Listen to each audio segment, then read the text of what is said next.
రావుడి వారి గృహం ఇదే కాబోలు. అయ్యా, ఏమి తేజస్సు, ఏమి రూపము! అయోధ్యలో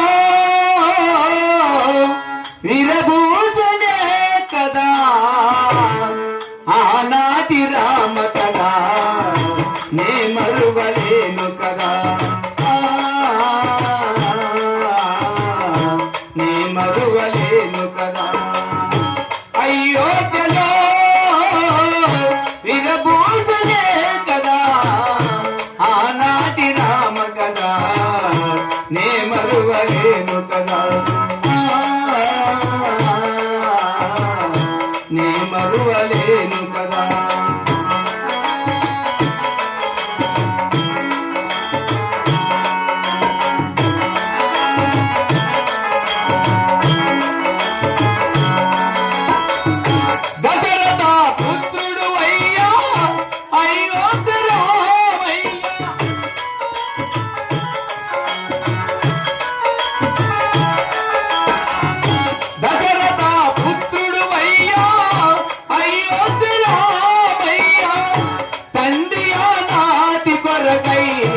అడవులకెళ్ళితివయ్యా తండ్రి ఆనాటి కొరకై, అడవులకెళ్ళితివయ్యా. అయోధ్యలో వీరభూషణే కదా ఆనాటి రామ కదా, నే మరువలేను కదా, నే మరువలేను కదా.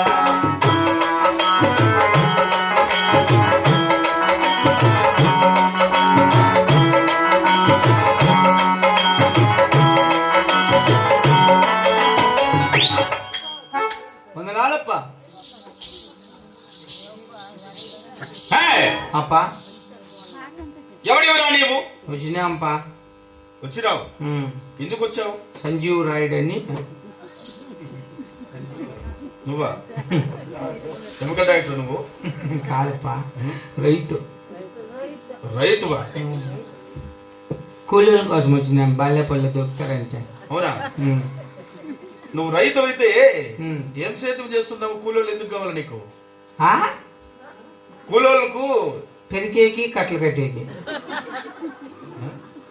కొత్తిమీర బా అంటే కొత్తిమీర వేసి మార్కెట్కి వేసేకి పొద్దున్నే రేపు ఈ బాల్యపల్లి వస్తుందంటే 80 మంది ఆడవాళ్ళకు. 80 మంది ఆడవాళ్ళు? ఒక రోజే. అవునా? ఒక రోజే పెరికేళ్ళంతా. 20 మంది ఆడవాళ్ళు అంటే కొంతమంది దొరుకుతారో దొరకరు కదరా? దొరికితే దండిగా ఉంటారు ఈ ఊర్లో. వచ్చిన మున్యాంగటం పిలుస్తారులే, అడాసుకుంటుంది. ఇల్లు తిరిగి ఇంట్లో నుంచి దొడ్లోకి వచ్చేదే కష్టం. పిలుస్తారు 80 మంది ఆడోళ్ళు అన్నం కట్టుకొని వచ్చేమని వాళ్ళతోనే మనిషికి 1000 రూపాయలు ఇచ్చేస్తా. మనిషికి 1000 రూపాయలు? 1000 రూపాయలు ఇచ్చేస్తా. 80,000 పోతే పోతుంది, నాకు దేవుడు ఇస్తానులే. సరే కూలోళ్ళు అంటే పిల్లరా? వాడు కూలోళ్ళు వెళ్ళి వాడు ముందుకెళ్ళిపోతాడు. పో వాడొద్దు. అడ్వాన్స్ ఇమ్మని మళ్ళీ రావడానికి కట్టించి 80 మందిని టెంపోకి వచ్చేయమన్నా. అవునా? సరే సరేలేరా. అంటే ఎప్పుడు రావాలా? ఈ పొద్దు రేపు పొద్దున్నే వచ్చేయమన్నా. రేపు సాయంత్రం మార్కెట్ బెంగళూరుకి నైట్ టైం పోతాలే, పొగులు పోతే ట్రాఫిక్ ఎక్కువ. నైట్ దొలేళ్ళు మార్కెట్ తెలిసినా తెలదలే, ఎక్కువ తిరుగుతా అంటలే పంటల మీద ఎక్కువ. కొత్తిమీర పెరిగి కట్టలు కట్టేయమన్నా, నేను పోయి మార్కెట్లో అమ్ముకొచ్చుకుంటా. ఏమంటావా? 80,000 ఎవరి చేతికి వెళ్ళా, మున్నంగటమ్మ చేతికి ఇస్తున్నా. అంత పొడిసీలు ఇస్తా.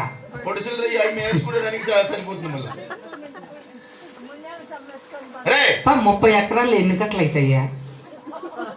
రైతు నీకు తెలియదు, మార్కెట్లో తెలిసేది ఫస్ట్ పంట. అందుకని వీళ్ళు వచ్చేయమను, అన్నం కట్టుకొచ్చుకోమను. మా ఇంట్లో చెయ్యరు, ఊరికి అలా నాకే బెటర్ సరిగా మళ్ళీ చెడ్డ పేరు. అంటే అన్నం నీకే పెట్టినప్పుడు ఇంత సేద్యం ఎందుకు నువ్వు చేస్తావు? అందుకే వెళ్ళే కట్టుకొచ్చుకోమన్నా, వచ్చేయమను నాటికి. సరే వస్తారు కానీ. అవును, నీ సేన ఆడ చెప్తే అడిగి పంపించేస్తాం. తెలిసేనా? మున్నమ్మకి వెంకటమ్మకి చెప్పురా సేన ఆడుండేది చేను లేదు చెరువులోకి వచ్చేయమన్నా చెట్లేకెలా చెరువులో చల్లుతాండ 30 ఎకరాలు ధనియాలు చెరువులో 30 ఎకరాల ధనియాలు చల్లుతాండ ఇల్లు వచ్చి పెరికేయమన్నా ఏమంటావా ఏంద్ర ఏమనేది ఎట్లా రే నువ్వు చెరువులో ఎట్లా నేను తెచ్చి పెట్టిన ధనియాలు స్వామి నీ కాళ్ళు పట్టుకుంటే ఇల్లు పిలుచు నువ్వు నువ్వు ధనాలు నీ చెరువులో చల్లుతాయా స్వామి చెరువులో ఎట్లా చల్లుతావురా చెరువు నీదా నాదేవే కాదా ఎవరుంటారు రెయ్యా నేను రెయ్యి చల్లితే ఇల్లు పద్దను వచ్చి పెరికేయమన్నా రైతులతో పద్దను నేను ధనియాలు తెచ్చుకుంటేసిన ధనాలు వీళ్ళు వచ్చేయమని బాల్య పిల్లలతో అవునా వీనికి అర్థం కాదు చేసిన లేదు వీణ నీ చల్లేస్తా రైలే మేలుకొని వీళ్ళు పద్దను వచ్చి పెరిగి కట్టలు కట్టేయమన్నా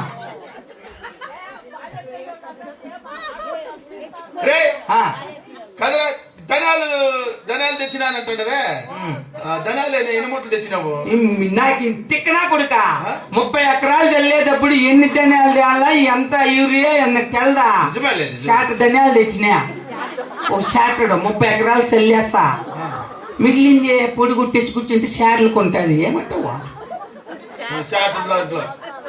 శాటడు ధనాల్లో 30 ఎకరాలు చల్లి మళ్ళీ మిగిలింది కుట్టి మిషన్ లో ఆడిస్తే చార్లు మసాలా చార్లు మటన్ కు చికెన్ కు ఏమంటావా ఏమంటావు ఏమనేది నిన్ను అరే శాటడు ధనాలు ఏమిటికైతాయిరా నీ చల్లి తప్ప ఇల్లు వచ్చి పెరగమన్నపా ఏది పెరిగేది ఇప్పుడు ఈ రైతులతో అంటాడు పద్దెన పెరిగాలండి ఏది ఫస్ట్ గాయత్రి ఎక్కడ పెరగమని ఆయన చేయకుండా మంచిదంట అవునా కట్లు ఒదుగుతాయంట బాగా పిడికిలి ఒక్కటి పెరిగితే 2గా ఒదుగుతాయంట అట్లా